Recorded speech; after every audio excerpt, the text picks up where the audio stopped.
예, 오늘의 모닝 브리핑 시작하겠습니다. 키워드 정리해보면 바클레이즈에서 사실상 애플 팔아라 이런 보고서 나오면서 이제 미증시가 하락을 했고요. 그리고 이제 이번 주 일정이 좀 많이 있다 보니까 아무래도 이제 경계감도 좀 있었던 것 같습니다. 우리 증시는 첫날 기관들이 의외로 매수하면서 시장이 올라갔는데 결국에는 이제 매도 전환할 가능성이 높거든요. 그러니까 외국인들이 키를 쥐고 있다. 여전히 이렇게 봐야 될 것 같고, 코스닥 시장 첫 거래일 강세는 제약과 반도체가 주도를 했는데 제약, 반도체, 2차 전지 이 세 개가 공존하기는 어렵거든요. 그 이제 연속적으로 매수세가 유입되는 업종이 뭐가 되는지 이런 부분들을 살펴봐야 될 것 같습니다. 우선 이제 미증시 마감 동향부터 보면 다우는 강보합으로 끝났고요.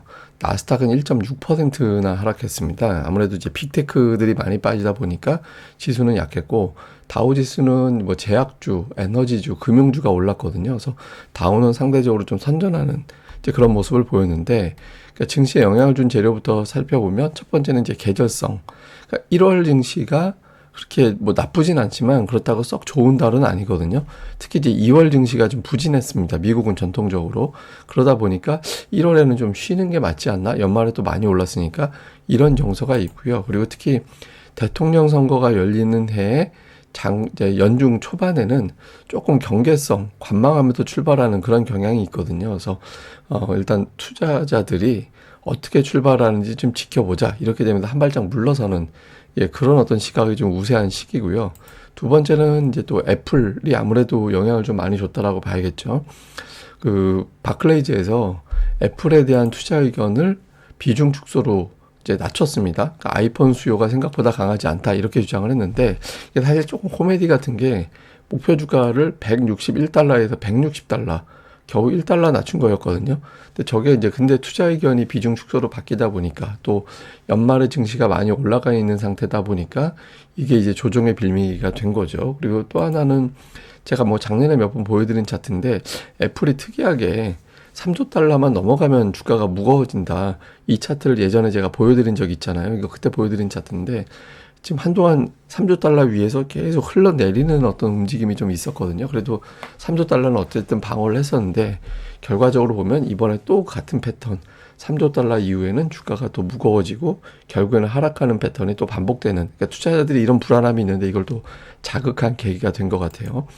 그리고 또 하나는 이제 국채금리 금리가 장중에 거의 4% 가까이로 올라갔었거든요. 그러니까 이번 주에 일정이 좀 있잖아요. FOMC 의사록, 고용지표 이런 것들 뭐 ISM 제조업 지수 그리고 그 다음에 또 이제 CPI 나오고 이런 일정이 있다 보니까 정말 금리 인하하는 게 맞나?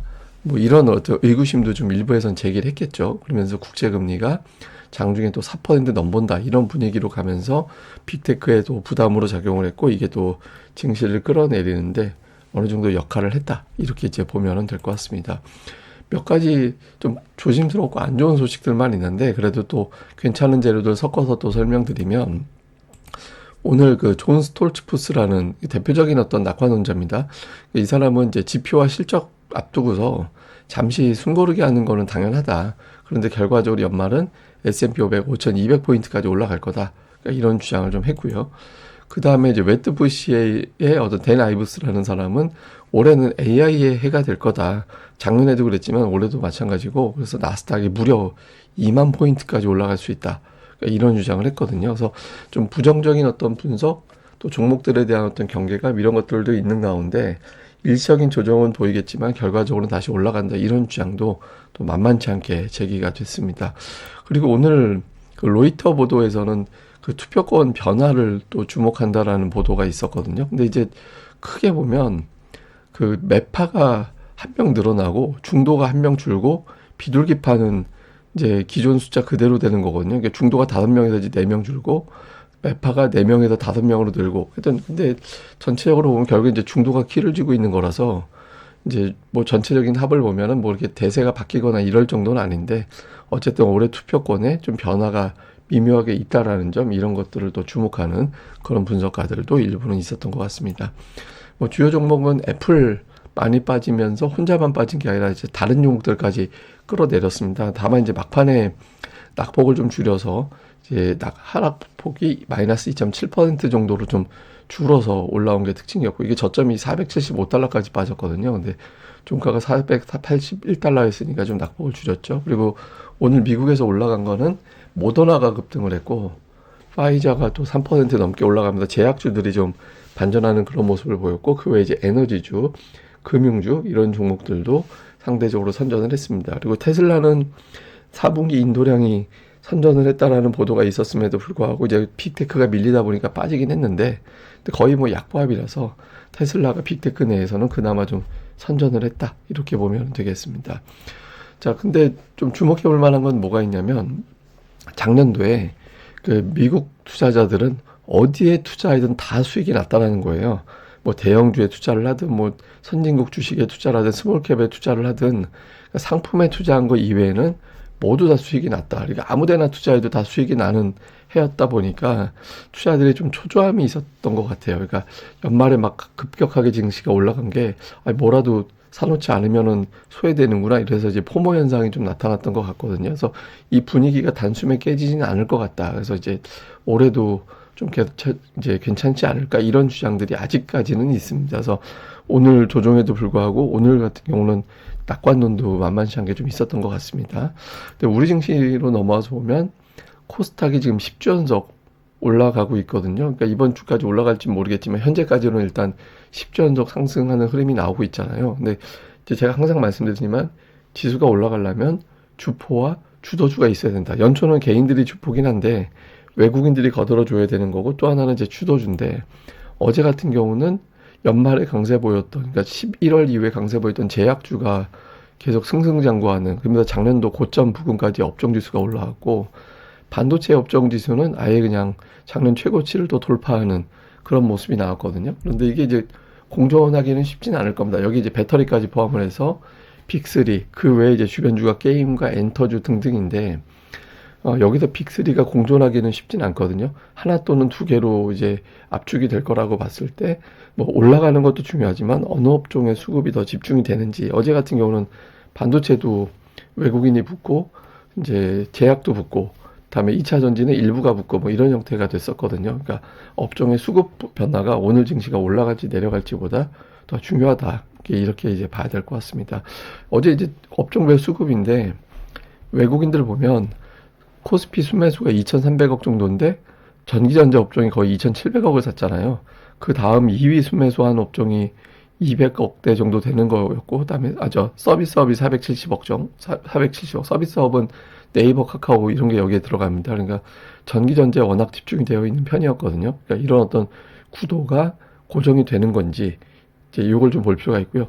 코스닥은 어저께 뭐 금융업종은 이게 에코프로가 금융이고 일반 전기전자는 에코프로 BM이니까 2차 전지를 팔고 다른 업종은 다 매수했는데, 특히 어제 반도체 업종 매수가 되게 강했거든요. 600억대 정도 들어오고 제약 업종도 105억 정도 됐죠. 그러니까 근데 이게 이 수급에서 일관성 있게, 그러니까 닷새 중에서 일주일이 닷새인데 그 중에 3일 이상 매수하는 업종이 나오게 되는지, 뭐 4일 매수하면 더 확실한 거고, 그래서 그런 쪽의 어떤 수급 변화가 나오는지, 특히 이제 기관 투자자들이 이제 그런 어떤 변화에 어떤 태도를 보이는지, 이게 제일 중요합니다. 그러니까 연초는 무조건 종목 장세라서 어떤 업종에 지금 수급이 집중되는지 관찰하는 게 제일 중요하거든요. 그래서 이 부분에 첫 주에는 이제 주목하고 집중하는 게 좋을 것 같습니다. 자, 요약을 해보면, 그러니까 미증시가 제법 하락을 했죠. 이게 오히려 이제 시장 테스트하긴 좋거든요. 그러니까 이제 미증시 하락했을 때 시장이 아무래도 조정받을 수밖에 없게 되고, 그럴 때 그 조정을 이용해서 이제 물량을 받는 종목도 있을 거고, 반대로 미증시 하락하니까 이제 다시 팔아야겠네라고 해서 이제 빠지는 업종이 나올 텐데, 어느 쪽이 어떤 그 업종의 변화가 나오는지 테스트하기 딱 좋다, 이렇게 봐야 될 것 같고요. 그리고 이제 결국에는 삼성전자를 외국인들이 계속 매수해 준다면 조정이 깊어지지 않고 좀 버틸 수 있는 그런 계기가 될 수 있거든요. 그래서 삼성전자에 대한 어떤 외국인들의 매수 기조가 그대로 이어지는지, 확률적으로 보면 이어질 가능성이 좀 높아 보이는데, 그거는 제가 오늘 오후 방송에 설명드릴 겁니다. 그 다음에 공매도 금지, 양도세 대상 상향, 금투세 폐지, 이런 변수들이 나왔잖아요. 이게 이제 주식시장의 자금을 끌어올 수 있겠느냐. 주식시장의 자금을 끌어오게 되면 코스닥이 이제 쉽게 하락하지 않는 그런 계기가 될 수 있거든요. 그래서 예탁금이 원래 월말, 월초, 연말, 연초에는 변동성이 커요. 근데 이게 이제 이번 주 넘어가면서부터 예탁금이 계속 들어오게 되면 이제 시장이 좀 달라질 수 있거든요. 그래서 이 재료들에 따른 이제 자금이 뭐 들어와야 이제 시장이 오르든 내리든 하는 거니까 이게 중요하고, 마지막으로는 역시 기관과 외국인들이 연초에 매수를 이어가는 업종, 이 업종이 뭐가 되는지 좀 집중해 보는 게 중요할 것 같습니다. 근데 이제 코스닥이 첫 주에는 원래 좀 올라가는 경향이 있거든요. 최근에 2012년 이후 보면 하락한 경우보다 올라간 경우가 조금 더 많았잖아요. 그러니까 이게 수급으로 좀 방어를 하기 때문인데, 그래서 이제 뭐 물론 이제 올해 예외가 될 수 있죠. 왜냐하면 전혀 100%라는 확률은 보시다시피 아니니까. 근데 이제 지수는 터무니없이 빠지지는 않을 것 같고, 그렇게 됐을 때 종목 싸움이니까 이런 부분들에 더 집중해 보시는 게 좋을 것 같습니다. 예, 그리고 제가 이런 데이터는 저 많이 올려놓거든요. 제가 보시면 여기 네이버에서 이렇게 고릴라 리서치라고 검색하시면 되고, 여기에 증시 분석 데이터라는 곳에 제가 이런저런 어떤 자료들 되게 많이 올려놓으니까 여기에 참고해 보시면 됩니다. 그래서 증시 분석 데이터 여기에서 뭐 하여튼 국내외 증시 별의별 자료들 다 올려놓으니까 여기 많이들 참고해 보시면 좋을 것 같습니다. 예, 그럼 또 오늘 하루 또 잘 보내시고요. 저는 또 다음 방송에서 뵙겠습니다. 이 방송 좋아요와 구독하기 많이 부탁드립니다. 감사합니다.